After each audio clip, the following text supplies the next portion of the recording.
এটা আমার হবু শ্বশুর বাড়ি, চারিদিকটা কি সুন্দর পরিষ্কার পরিচ্ছন্ন। ও মা, হবু বৌমা দেখছি। আর টস হয়েছে না নাকি? আসলে না অফিসে যাওয়ার পথে ভাবলাম এদিক থেকে একটু ঘুরে যাই, ওই জন্যই আর কি। আচ্ছা আচ্ছা ভাই ভাই, আপনার বাড়িটা কিন্তু খুব সুন্দর পরিষ্কার পরিচ্ছন্ন। ওই আর কি, যতটুকু পারি একটু পরিষ্কার পরিচ্ছন্ন করে রাখার চেষ্টা করি আর কি। তা তুমি টিফিন টিফিন কিছু করে এসেছো তো? আসলে সকাল সকাল বেরিয়েছি তো, টিফিন বানানোর টাইম পাইনি। দাঁড়াও, হবু বৌমার জন্য আমি টিফিন রেডি। আরে না না, ওসব দরকার নেই, আমি বাইরেই খেয়ে নেবো। আরে আমার আলু ভাজা রুটি তৈরিই আছে, দাঁড়াও।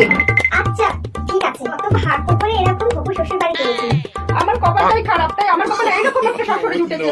তোমাকে না বলেছি ঘরের মধ্যে চুল না আজরাতে? আমার চুল আমি পয়টা করে দেবো। ও মা, তোমার অফিস যাওয়ার জন্য টিফিন রেডি।